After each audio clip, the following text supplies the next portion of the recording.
not enough for all of us. Save your strength. You can survive this. Make it whole. Make it better. Right my wrongs. But you gotta live through this first.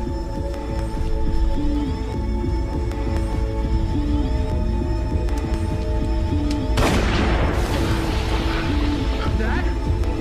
Survive.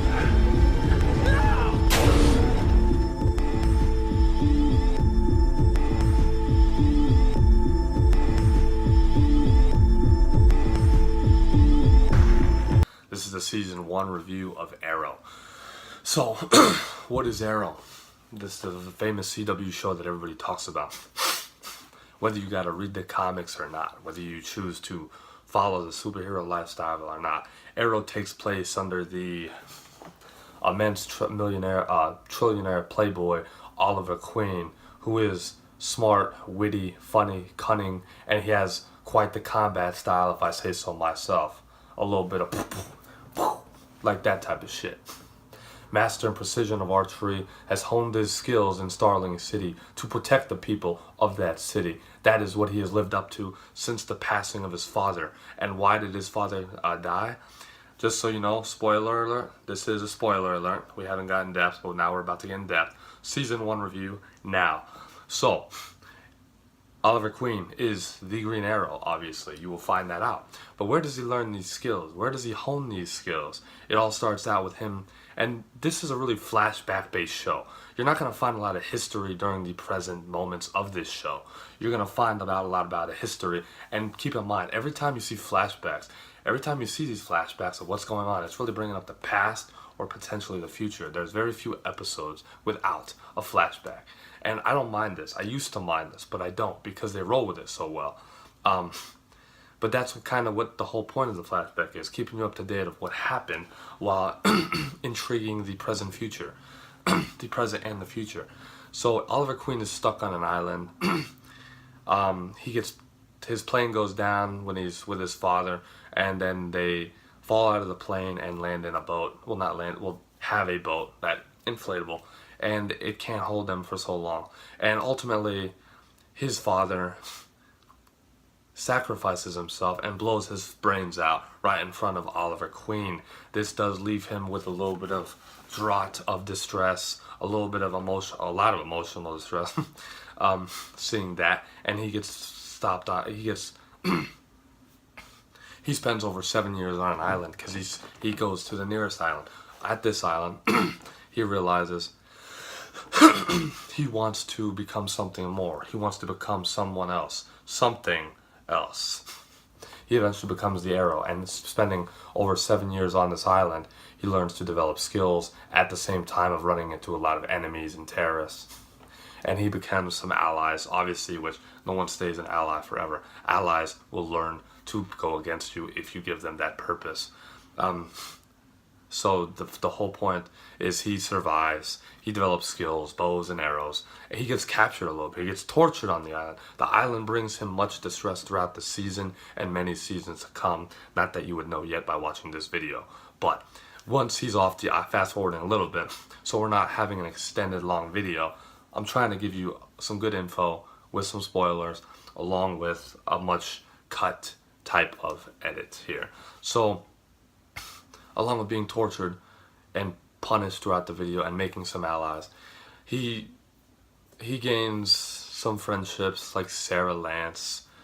He meets eventually throughout, and then Slade Wilson. Who's Slade Wilson? Well, stay tuned and you guys will find out, because I'll play a big part in season 2 and my season 2 review. So he gets off the island 7 years later. He comes back. People are like, oh my God, Oliver Queen, he's back in Star City. He's not dead. Thea is happy. Thea Queen is his sister, and his mother is very happy, but doesn't understand why he's doing what he is and who he's become.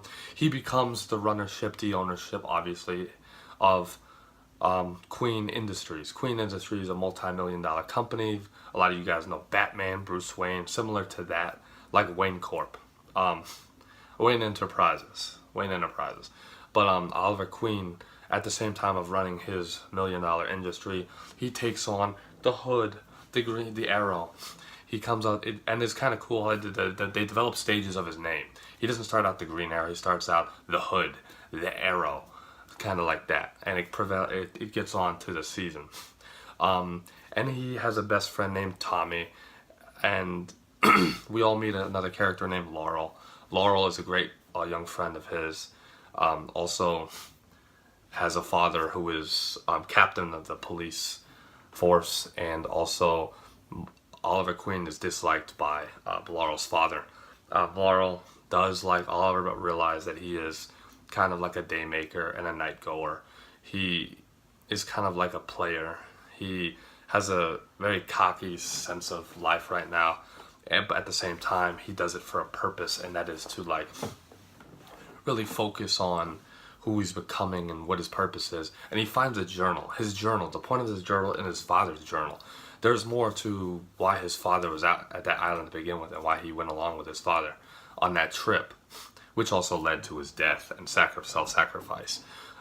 With that being said, he takes on the Hood, trains and develops his own facility inside of his Queen Industries, and also in his own base, and obviously comes across throughout the season Felicity, Smoke, and Diggle.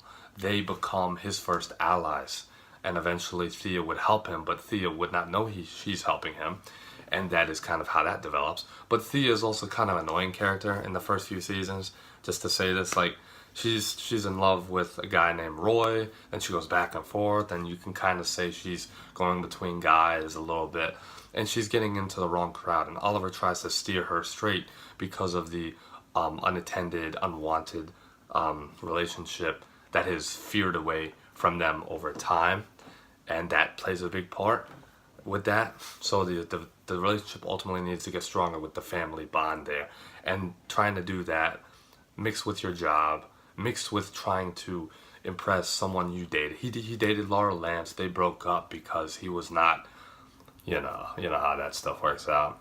And then he goes back and forth, and eventually he will develop even more relationships. But he kind of calms that down in future seasons. But in this season, focused on season 1, he's really just a single, kind of figuring out what he has to do, how he has to keep a balance, and trying to be in a relationship doesn't work out. So you can imagine a lot of single nights with not a lot of different types of women.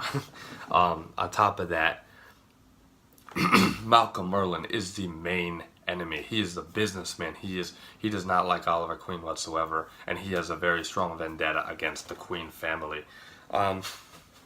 Queen Industry has a way of also getting in to like the way of his work, and he wants to try to take over Queen Industries and also stop Oliver Queen, the Arrow. And that is kind of, and obviously we see enemies and we see multiple flashbacks. I'm not going to get into that. But a lot of enemies that pop up of the Arrow, like Cheetah and White Tiger, and just different dogs that he has marked on his little journal that he's trying to stop throughout the season. That leads to the ultimate downfall and the debunkering of the Glades. Now the Glade, Malcolm Merlin, who is also, you will find out, obviously you do find out, he is the Dark Archer. So it's not really, I don't give it a strong rating for the villain. You got two straight up archery guys, bowmen. It kind of adds like not too much of a flair for the villain side. So I mean, if I was rating the villains in this season, I would probably be like a 7 out of 10. I would not give a strong rating for the villains, but it's really his origin and finding out what he can do, his skills, and he tests his limits and steps his feet into the waters. So that's what this season is based about. But action, storyline, the plot, the twists that you get, and the fact that they throw in flashbacks to give it a spice, and its precision of, and it does go into comics quite well. After I read some comics from time to time, and they do have it a little bit on point pretty well with the Arrow. So I'm not too concerned with that. Obviously it's a show, so you gotta throw your own type of content in there. But aside from that, I think the family troubles and him trying to become who he thinks he should be for the better of the city.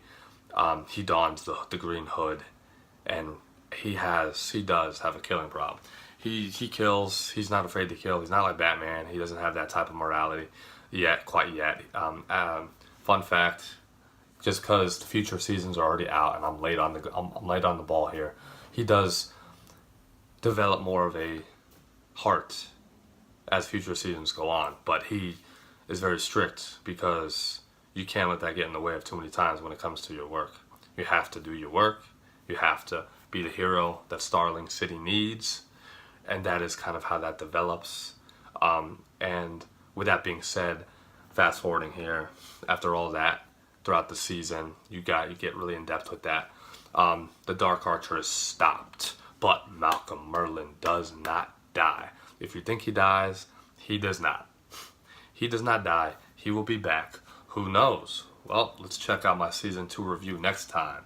But Malcolm Merlin is stopped, and Tommy, his great friend Tommy, who's kind of like a business partner, but not. He dates Laurel, but Tommy dies. A great friend of Oliver Queen, a childhood friend, has passed. He gets crushed by the building. The glades are being brought down. Starling City is being burnt to shit a little bit. That is kind of the sum up of that. And we end in a wonderful type of cliffhanger. He knows what he must do, and he knows how he should handle his future. Oliver Queen, the Arrow, strengthens his relationship with his family, his Diggle and Felicity, and realize what it takes. And he's there for Laurel when Tommy dies, and Tommy, for the most part, and then half of disappearing because, you know, that cocky attitude of it's about me and I gotta do this my way. But that comes at a distraught sometimes. But Tommy dies, and he does end up obviously getting upset, and he feels like it is his fault. It should have been me that has passed, is what he feels like. He takes that upon himself. So he owes it to himself to find out and continue his job as the Archer, the Hood, the Arrow. So that is the overall synopsis of the whole season 1 of Arrow. You got a little bit more detail in there. You got a nice actual spec in there. The Dark Archer was stopped. I don't think he ever becomes the Dark Archer again. After watching, obviously the 6th season is on. So after still watching these, he does manage to, who knows, he might be dead. No, he's not dead. He might continue his work as the Dark Archer, but he's not known as that, and he sometimes helps, but still does not like Oliver Queen.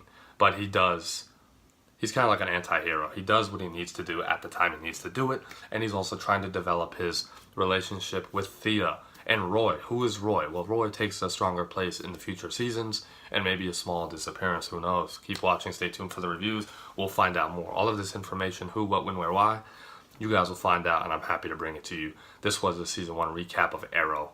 We have not seen the last of any of these characters yet, so stay tuned. Thank you guys for watching. Thumbs up, flex it out, whatever you guys do in all things justice. This is Fast 40. I'll catch you guys next time on season 2 of the Arrow review.